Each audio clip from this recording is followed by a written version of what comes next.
حضرت عمر بیٹھ کے رو رہے تھے تو کسی نے کہا حضرت رو کیوں رہے ہیں؟ فرمایا کہ میں اس لیے رو رہا ہوں کہ فلاں پل سے بکریاں گزری ہیں، تو پل کے اندر شکستگی تھی، ٹوٹا ہوا تھا پل درمیان میں کچھ، اس میں ایک بکری کی ٹانگ ٹوٹ گئی ہے، تو میں ڈرتا ہوں کہ میرا رب یہ نہ پوچھے کہ عمر تو نے پل صحیح تعبیر نہیں کروائے تھے کہ ایک بکری کی ٹانگ کیوں ٹوٹی ہے۔ یہ ہے حضرت عمر رضی اللہ تعالی عنہ۔ اللہ اکبر۔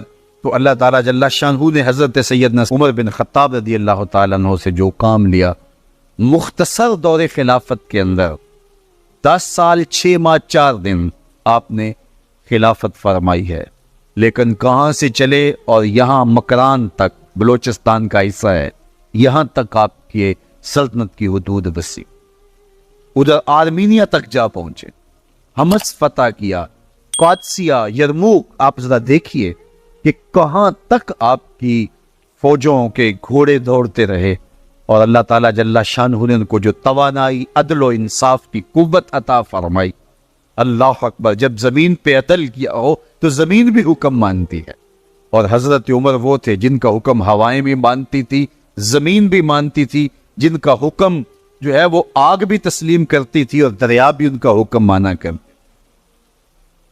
مصر کے اندر یہ رسم بد جاری تھی کہ سال کے بعد ایک دوشیزہ کو زیورات پہنا کے اچھے لباس میں ملبوس کر کے دریا کی بھینٹ چڑھایا جاتا، اس کی قربانی دی جاتی، اس کا خون بہتا تو دریا چلتا۔ جب مسلمانوں نے مصر فتح کیا تو گورنر نے لکھا، اسلام تو اس طرح کی رسوم کی اجازت نہیں دیتا، لیکن خشک سالی ہے، لوگوں کی فصلیں ویران پڑی ہے، تو حضرت کیا کیا جائے؟ تو حضرت عمر رضی اللہ تعالیٰ عنہ کاغذ کے ٹکڑے پہ لکھتے ہیں، بسم اللہ الرحمن الرحیم، مصر کے نیل کی جانب عمر کا خط لکھتے ہیں، اے نیل اگر تو اللہ کے حکم سے چلا کرتا ہے تو چل، ورنہ ہمیں تیرے چلنے کی کوئی حاجت نہیں۔ اور قاصد کو کہا یہ خط لے جاؤ اور جا کے دریائے نیل میں پھینک دو۔ قاصد جا کے خط دریائے نیل میں پھینک دیتا ہے، پانی آتا ہے، ایسا دریائے نیل چلا، 14 صدیاں ہوئی ہیں آج تک کبھی بند ہی نہیں ہوا ہے۔ دریا حکم مانتے ہیں، آگ نکلتی ہے۔ لوگ حضرت عمر رضی اللہ تعالی عنہ کے پاس آئے، حضرت لاوا پھوٹا ہے، آگ نکل رہی ہے اور مدینے کی طرف بڑھ رہی ہے، اب کیا کیا جائے؟ فائر بریگیڈ تو زمانے میں تھی نہیں۔ عمر نے اپنی قمیض اتاری، جس قمیض پہ 17 پیوند لگے ہوئے تھے چمڑے کے، کہا یہ قمیض لے جاؤ، جدھر آگ بڑھ رہی ہے آگے ڈھالنا، آگ پیچھے بھاگ جائے۔ زلزلہ آتا ہے تو زمین پہ درہ مارتے ہیں، زمین رک جا، کیا عمر نے تیری چھاتی پہ عدل نہیں کیا؟ تو یہ عمر ہیں رضی اللہ تعالی عنہ کہ جن کے انصاف کی وجہ سے، جن کے عدل کی وجہ سے اللہ تعالیٰ کی رحمات اور اس کی برکات کا نزول ہوتا تھا، اور اللہ تعالیٰ نے مسلمانوں کو وہ آبرومند حکومت دی۔ کائنات کی تاریخ کے اندر ایسی حکومت آپ نے نہیں دیکھی ہوگی جو حضرت عمر نے حکومت کی ہے۔ اللہ اکبر۔ فرمایا فرات کے کنارے پہ ایک کتا بھی پیاسا مر گیا تو اس کا حساب بھی عمر سے ہوگا۔ باہر سے سفیر آتا ہے اور آ کے پوچھتا ہے کہ میں امیر المومنین کے، مسلمانوں کے حکمران کے محل میں جانا ہے، تو مسکرا کے کہتے ہیں ہمارے امیر کا تو کوئی محل نہیں ہے۔ کہا کہاں ہے تمہارا امیر؟ کہا مسجد نبوی میں ہوگا یا بیت المال کی اونٹوں کی دیکھ بھال میں لگا ہوگا۔ وہ جب گئے تو مسجد میں نہیں ہے، اللہ اکبر، وہاں گئے تو وہاں بھی نہیں ہے۔ پھر کیا دیکھتے ہیں کہ عمر رضی اللہ تعالی عنہ جنت البقیع کے پاس ایک درخت کے نیچے اینٹ کا سرانہ رکھ کے سوئے ہوئے، تو اس نے کہا عمر تو نے عدل کیا ہے، تجھے کچی اینٹ پہ بھی نیند آ گئی، ہمارے حکمرانوں نے انصاف نہیں کیا، اور وہ بند اور محفوظ کمروں کے اندر بھی سکون اور چین کی نیند نہیں سو سکتے۔ حضرت سیدنا عمر رضی اللہ تعالیٰ عنہ نے اس طرح ان امور سلطنت نبھائے۔ آپ دن کو لوگوں کی دیکھ بھالی کرتے، لوگوں کی ضروریات سنتے سمجھتے، اور جب رات پڑتی لوگ سو جاتے، عمر مدینے کی گلیوں میں پہرا دیتے۔ کائنات نے کوئی ایسا بھی حکمران دیکھا ہوگا؟ اللہ اکبر۔ وہ مجاہد جو مختلف محاذات پہ گئے ہوئے ہوتے، ان کے گھروں کی دیکھ بھالی کرتے، ان کی ضروریات کا خیال رکھتے، ان کی آبرو کا پہرا دیتے۔ راتوں کی تنہائیوں کے اندر حضرت عمر اٹھتے اور جا کے گشت کرتے، چکر لگاتے، دیکھتے کوئی آنکھ پر نم نہ ہو، مفلسی کا کسی گھر میں ماتم نہ ہو۔ حضرت عمر رضی اللہ تعالیٰ عنہ جب ایمان لائے تو آپ نے ایک ایک کافر کے گھر کے دروازے پہ کھڑے ہو کے کہا کہ تم کمزوروں کو مارتے تھے، میں تمہیں بتانے آیا ہوں میں محمد عربی کا نوکر بن گیا ہوں۔ بلکہ آپ نے اعلان کیا جس نے اپنی بیوی کو، بیوہ اور بچوں کو یتیم کروانا ہو اور اپنے ماں باپ کی کمر کو جھکانا ہو وہ عمر کے مقابلے میں آئے۔ اللہ اکبر۔ زنیرہ نامی ایک خاتون تھی، بہت کمزور، راوی کہتا ہے کہ اس کی ہڈیوں میں گودا نہیں تھا، عشق رسول تھا، اور اس کا ظالم آقا اس کو مارتا ہے، اور جب مار مار کے تھک جاتا ہے ادھر سے عمر آ رہے ہیں، یہ اسلام لانے کے پہلے کی کہانی ہے، ادھر سے عمر آ رہے ہیں تو اس نے کہا عمر تم جوان آدمی ہو تو یہ چھوڑتی نہیں ہے اپنے نبی کا نام، ذرا تم آؤ۔ عمر کوڑا پکڑ لیتے اسے مارتے ہیں، مارتے مارتے تھک جاتے ہیں تو پانی پینے لگتے ہیں، تو کہتے مجھے تیرے پہ ترس نہیں آیا لیکن میں ذرا پانی پینے لگا ہوں، اور پھر گلے کے اندر ڈال کر کے کوڑا اور اس کی رسی کو بل دیتے ہیں اور اس کی آنکھیں باہر نکل آتی ہیں اور کہتے ہیں بلا اپنے نبی کو جو تیری آنکھوں کی بینائی واپس کرے۔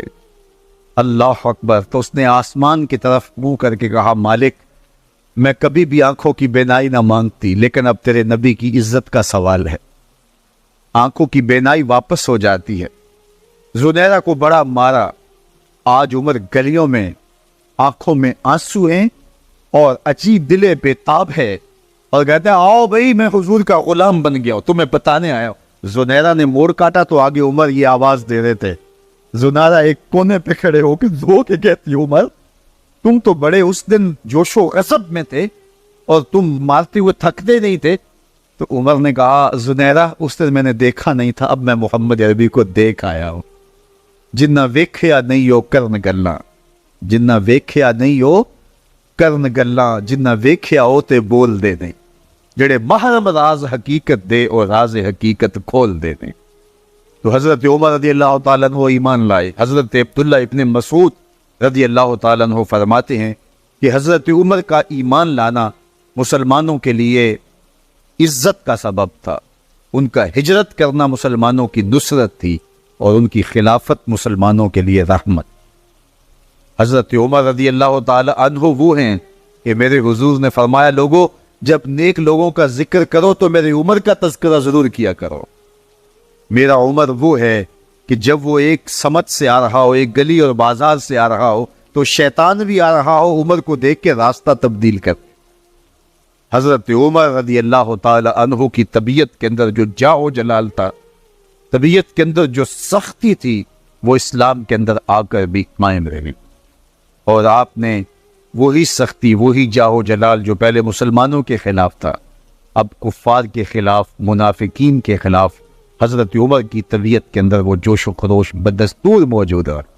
لیکن جس دن آپ خلیفہ بنے تو اس دن آپ نے ممبر پہ چڑھ کے جو خطبہ دیا اس میں کہا لوگوں میں سخت اس لیے تھا کہ رسول اللہ نرم تھے، پھر میں سخت اس لیے تھا کہ حضرت ابوبکر صدیق نرم تھے، اب میں تخت خلافت پہ بیٹھا ہوں، اب میری سختی جو ہے وہ نرمی میں تبدیل ہو گئی، صرف فاسقوں، فاجروں اور باغیوں کے لیے میں سخت ہوں، باقی تمہارے لیے نرم۔ سب سے کم جو تنخواہ بیت المال سے اگر کسی وجود نے لی ہے تو وہ حضرت عمر رضی اللہ تعالیٰ عنہ نے لی، صرف 2 جوڑے لیتے تھے سال میں، اور راوی کہتا ہے کہ میں نے دیکھا ہے کہ اس میں بھی 17 پیوند لگے ہوتے۔ حضرت عمر رضی اللہ تعالیٰ عنہ کا طرز زندگی، آپ کا انداز معاشرت اور آپ کا انداز خلافت، ہر لمحہ آپ کی زندگی کا اٹھا کے دیکھیے کتنی مرتبہ قرآن حضرت عمر کی رائے کے مطابق نازل ہوا ہے۔ اللہ تعالیٰ جل شانہ نے ان کو صاحب الہام بنایا تھا۔ ہر امت میں کوئی صاحب الہام ہوتا ہے، حضور کی امت کا صاحب الہام حضرت عمر رضی اللہ تعالیٰ، اور آقا کریم نے انہیں اپنا وزیر قرار دیا، فرمایا میرے 2 وزیر آسمانوں میں ہیں، 2 وزیر زمینوں میں ہیں، آسمانوں کے وزیر جبرائیل اور میکائیل ہیں، اور زمین کے وزیر ابو بکر اور عمر رضی اللہ تعالی عنہما۔ سارے کافر اکٹھے ہو کے آگے تھے، حضور کے گھر کا گیرا ڈال لیا تھا کہ آج چھوڑیں گے نہیں، لیکن حضور ان کے سروں میں خاک ڈالتے گزر گئے۔ حفاظت اللہ نے اپنے محبوب کی ہے۔ بلکہ حضرت علی المرتضیٰ کو بستر پہ لٹایا، علی میرے بستر پہ سو جاؤ، امانتیں دے کے تم بھی صبح آ جانا۔ حضرت علی بھی سو گئے، حضور کی حفاظت تو ہے ہی ہے، حضرت علی بھی سو گئے۔ جب صبح اٹھے تو انہوں نے دیکھا یہ تو علی المرتضیٰ ہے۔ اللہ اکبر، بڑے پریشان ہوئے کہ حضور کدھر گئے۔ سر کسی نے حضرت علی سے پوچھا کہ تمہیں کیسے نیند آ گئی؟ ننگی تلواریں لیے وہ گھر کے ارد گرد تھے اور آپ چادر اوڑے سوئے تھے، حضور کے مغالطے میں وہ آپ کو بھی تو نقصان پہنچا سکتے تھے۔ تو حضرت علی نے کہا، حضور نے کہا تھا علی میرے بستر پہ سو جاؤ، صبح اٹھنا، امانتیں دینا اور مدینے آ جانا۔ مجھے یقین تھا سوؤں گا بھی، صبح اٹھوں گا بھی، امانتیں بھی دوں گا، مدینہ بھی پہنچوں گا، اس لیے کہ حضور نے فرمایا ہے۔ جب حضور نے فرما دیا ہے تو پھر ہو کے رہے گا۔ جب حضور ہجرت کرتے ہوئے جا رہے تھے نا، 100 سرخ اونٹ حضور کی گرفتاری کے لیے نام رکھا ہوا تھا۔ سراقہ بن مالک یہ حضور کو گرفتار کرنے کے لیے آگے بڑھا اور اس کی لالچ یہ تھی کہ اتنا بڑا انعام ہے، مجھے مل جائے گا، لیکن اس کی سواری گھٹنوں تک دنس جاتی ہے، معذرت کرتا ہے، پھر ارادہ بدلتا ہے، پھر یہی ہوتا ہے۔ تیسری مرتبہ بھی جب ایسا ہوا